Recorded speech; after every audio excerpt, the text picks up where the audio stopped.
Un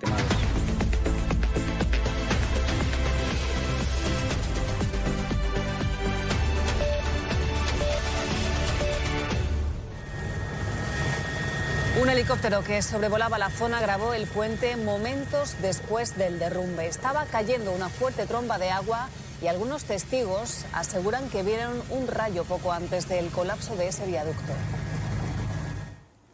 Horas después, esta es la misma imagen grabada por un dron y ya sin lluvia.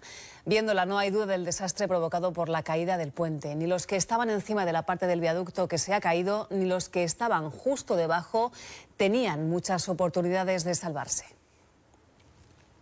Buenas noches. En el momento del colapso circulaban por el puente una treintena de coches y 3 camiones. Hasta ahora se han contabilizado al menos 35 muertos, pero el gobierno italiano teme que esa cifra pueda aumentar. Antonio Pelayo.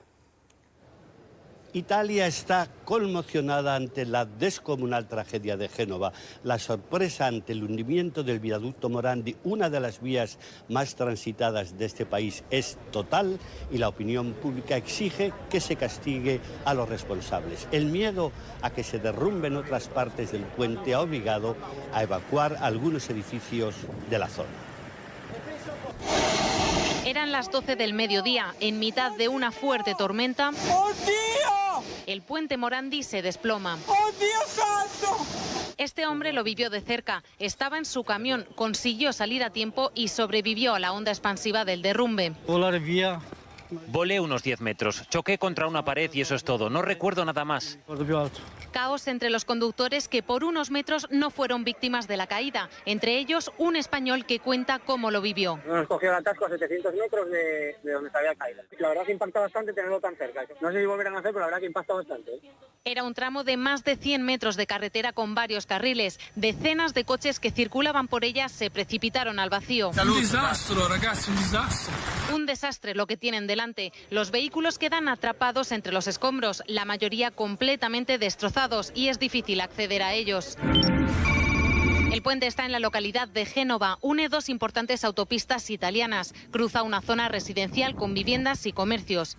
El derrumbe se produce sobre un tramo de río, aunque también alcanza algunos almacenes y otros edificios. Además de los vehículos que han caído al vacío, hay que tener en cuenta que el viaducto transcurría sobre una zona urbana en la que hay centros comerciales, viviendas y áreas industriales. Por eso las tareas de rescate han sido especialmente complicadas. Coches y camiones sobre lo que ha quedado del puente, también debajo, aplastados. Los equipos de rescate cortan el hormigón, retiran los escombros. Los perros olfatean cualquier indicio de vida. Buscar a los supervivientes no es fácil. Un tramo de 50 metros de altura del puente Morandi se ha venido abajo. Desde lo alto de las grúas, fijados a los arneses, los equipos de rescate levantan a las víctimas. El accidente ocurrió en plena tormenta. En Génova ya ha dejado de llover y la esperanza aumenta entre los equipos de rescate. Estamos utilizando todos los recursos posibles. Aún esperamos encontrar a alguien con vida. Las autoridades han prometido que los trabajos continuarán hasta que tengan la certeza de que no hay más supervivientes, pero el polémico ministro de Interior italiano señala a un culpable del accidente: los límites de gasto impuestos por la Unión Europea. Ahora es el momento de averiguar quién es el responsable, los nombres y apellidos de los culpables de estas muertes inaceptables. Los bomberos siguen trabajando para apuntalar los tramos más inestables del puente. Temen que haya más desprendimientos. La situación sigue siendo muy confusa, hay centenares de restos. Los heridos han sido trasladados a los hospitales más cercanos. Allí una unidad de apoyo psicológico ayuda a los familiares. En Italia, desde 2013, 10 puentes han hundido por el desgaste de su estructura y la falta de inversiones. Este era el puente Morandi, un viaducto de más de 1 kilómetro con 2 carriles en cada sentido. Así era y así ha quedado tras el desplome. Más de 100 metros de estructura han desaparecido. Se derrumbaron enormes bloques de cemento a 90 metros de altura.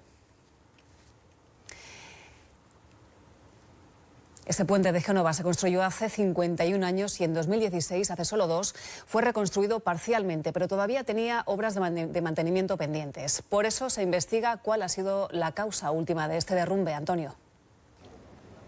Desde su inauguración, el viaducto Morandi fue objeto de vivas críticas. Expertos en obras públicas manifestaron ya entonces serias dudas sobre su estabilidad y la solidez de sus estructuras. La polémica se centra ahora en los continuos trabajos de manutención a los que tuvo que estar sometido y que, por lo ahora sucedido, han demostrado su insuficiencia. Las portadas de la época lo vendían como el puente que resolvería el problema del tráfico en Génova. Casi 1.200 metros que se convertirían en uno de los principales nudos de comunicación de la capital. Cada año pasaban por aquí más de 25 millones de vehículos. Pero la polémica siempre ha rodeado a esta megaconstrucción. En 2016, algunos expertos ya advirtieron que el puente Morandi era un fracaso. De hecho, otro puente del mismo ingeniero se hundió tan solo 2 años después de su inauguración. Un petrolero se estrelló contra él, algo que no contemplaron en el proyecto. En el momento en el que se produjo el siniestro, la zona se encontraba bajo los efectos de una fuerte tormenta. La estructura estaba siendo rehabilitada. Las grietas en el hormigón de los pilares lo habían degradado y los cables de suspensión eran demasiado finos para aguantar el peso. Detrás de este trabajo está una filial de Atlantia. En un comunicado, la compañía se defiende diciendo que los trabajos estaban supervisados constantemente por las autoridades de Génova y promete que se analizarán las causas del derrumbe en cuanto puedan acceder de manera segura a la zona. De momento, la constructora ha suspendido su cotización en la bolsa de Milán tras desplomarse un 10% sus acciones. Uno de los camiones que circulaba por el puente se quedó, ya lo ven, a solo unos metros de caerse por el precipicio. Su conductor cuenta que oyó un crujido, se giró y de repente el puente había desaparecido. Ha salvado la vida de milagro.